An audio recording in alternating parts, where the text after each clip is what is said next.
La semaine, c'est la paracha de Yitro. Et au travers d'elle se déroule un événement qui ne s'était passé jusqu'à maintenant dans l'histoire de l'humanité de manière générale, mais aussi dans l'histoire du peuple juif de manière plus particulière. Aussi, ce passage, cet événement est en fin de compte l'événement le plus important de tout le judaïsme. Cet événement, c'est Matan Torah, le don de la Torah, au travers duquel le peuple juif reçoit la Torah et en tant que maintenant mitzvah, obligation qu'il doit réaliser. Au travers de ce même événement, le peuple d'Israël, Am Israël, doit maintenant recevoir un nouveau rôle, un nouvel objectif aux yeux du monde entier, à savoir de réaliser maintenant les mitzvot, les ordonnances de Dieu sur terre. On a donc finalement, on peut séparer au travers de ce même événement l'histoire en deux, à savoir, ou tout même de manière générale toute la Torah en deux, tout ce qui a à savoir d'un côté tout ce qui a précédé Matan Torah, et de l'autre côté tout ce qui suivra Matan Torah. À savoir que l'histoire du monde a complètement changé à partir de ce moment-là. Avant Matan Torah, on avait la période des patriarches. Les patriarches, ils faisaient la volonté de Dieu, mais seulement à l'échelle d'individus, et ils la dévoilaient à l'échelle aussi au travers de leur midot, à savoir de leur qualité morale, de leur bonne qualité et de leur bonne volonté. Au travers du don de la Torah, on a quelque chose de nouveau. Maintenant, la Torah, la volonté de Dieu ne se dévoile plus seulement à l'échelle de la bonne volonté, des midot, d'une moralité, de bonnes actions, ou même de bons comportements, ou même de bons caractères. Ici, ce qu'on retrouve après le don de la Torah, on reçoit l'enseignement de la Torah, l'idéal de la Torah maintenant se dévoile à l'échelle d'une obligation. Ici, on a reçu un rôle, une obligation qu'on doit réaliser. C'est comme si on avait quelqu'un qui se connaissait un peu en médecine et donc qui venait essayer de soigner les gens par-ci par-là, mais bon, il n'est obligé en rien. Après le don de la Torah, finalement, c'est comme s'il recevait son diplôme, il recevait son métier, donc il était obligé de sauver les gens en danger, et donc s'il ne le faisait pas, en fait il manquerait à son rôle. Ici donc à travers du don de la Torah, ce qui était jusqu'à alors quelque chose qu'on pouvait dévoiler à l'échelle de bons comportements, de bonnes actions, ici maintenant on le reçoit, le peuple juif le reçoit sous forme d'ordonnance, d'obligation, un rôle qu'il doit assumer sur terre, de réaliser les mitzvot divines. On a, en fin de compte, ça nous rappelle cette fameuse phrase, Torah Tzivalanu, Moshe, Moracha Kilate Yaakov. Moshe, il nous a ordonné, donc ici Tziva, le mot c'est ordonné, il nous a ordonné une Torah. Et cette Torah, elle est Moracha, elle est Kilate Yaakov. Elle est un héritage de l'assemblée de Yaakov. À savoir que jusqu'à maintenant, c'est vrai que l'héritage se fait à travers des Avot, la Torah se dévoile à travers des Avot, et on ne l'oublie pas, mais en fin de compte, ici, à travers Moshe, il y a un nouvel événement, et c'est pour ça que Moshe ici prend son importance capitale, c'est que maintenant, cette même Torah qui est l'héritage des ancêtres, des patriarches de Yaakov, ici, il passe à une ordonnance, à une loi, que le peuple juif doit réaliser sur terre. Et c'est pour ça que ici, Moshe il prend son rôle particulier, et il prend cette place que la Torah que ordonne Moshe, c'est vrai qu'elle est héritage de Yaakov, elle est héritage des patriarches, mais en fin de compte c'est ici, à ce moment-là de l'histoire, qu'elle prend son rôle, elle devient une ordonnance, chose qu'il n'y avait pas en fait finalement jusque-là. Mais en fin de compte on retrouve que une chose encore plus grande.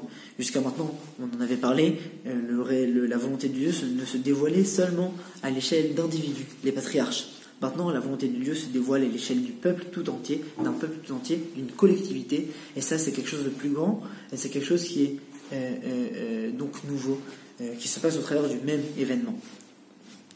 Au fond, on comprend que c'est encore plus subtil que ça. Au travers des mitzvot, les mitzvot elles s'appliquent pas seulement à la globalité, à la collectivité dans son ensemble, elle s'applique à chacun des membres du peuple juif. Et finalement, c'est chacun des individus de cette même collectivité qui doit réaliser ces mitzvot.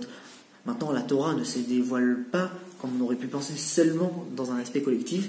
Les Torahs ne sont pas seulement l'aspect général de tous. Non, elles sont l'affaire de chacun, mais chacun à l'intérieur d'une collectivité. Chacun à l'intérieur du groupe. Et donc finalement, chacun a sa particularité, chacun a surtout son objectif, son mot à dire, sa part dans cette collectivité et sa responsabilité en fin de compte dans cette même collectivité. On comprend donc que finalement on aura d'un côté la valeur nouvelle ici qu'on retrouve, c'est la valeur collective qui se dévoile, qui dévoile la Torah de manière collective, qui n'avait pas jusque-là. Et de l'autre côté, une valeur que chacun des individus du peuple juif maintenant peut s'élever à cette valeur collective. Chacun des individus du peuple juif reçoit cette même Torah qui vient l'élever à quelque chose de plus grand que lui-même. Jusqu'à maintenant, les individus étaient personnels, et maintenant, à travers du don de la Torah, ils prennent une valeur qui est au-dessus d'eux. Ils prennent des mitzvot qui sont divines, qui viennent les élever justement au ce rang de collectif. C'est finalement l'individu qui vient aussi s'élever au rang du collectif, et donc le collectif tout entier qui se revoit renforcé par la force de chacun des individus qui s'est élevé à l'intérieur de lui. C'est donc une nouveauté double qu'on retrouve au travers de notre paracha, au travers du don de la Torah.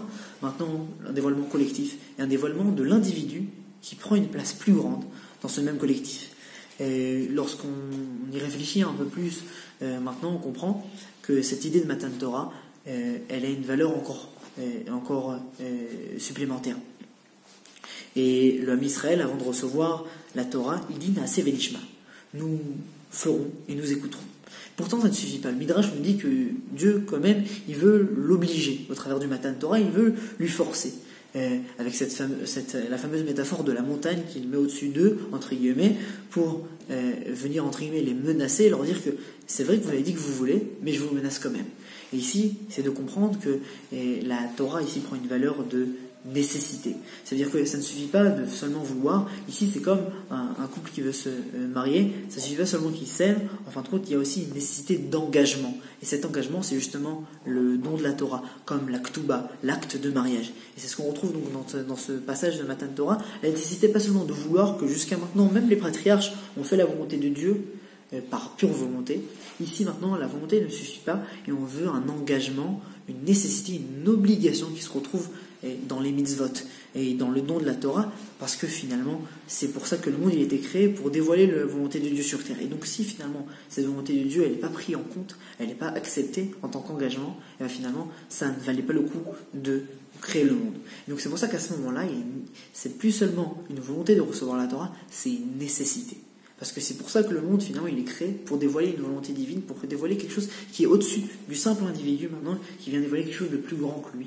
Et donc, finalement, on résume l'idée de notre paracha. En fin de compte, c'est le Matan Torah, le don de la Torah, c'est une ordonnance, une nécessité qui se dévoile ici, au travers du peuple, qui vient élever chacun des individus de ce peuple, à l'échelle d'un quelque chose de plus grand que lui, de collectif. Elle marque une rupture avec la période qui l'a précédée, la période des patriarches, la période du Ham Israël qui se crée doucement en Égypte, pour arriver maintenant à une période où Dieu se dévoile à l'échelle d'un peuple, dans les individus, dans le collectif, et à l'échelle d'une nécessité. C'est une mission ici que le peuple juif reçoit. Shabbat Shalom.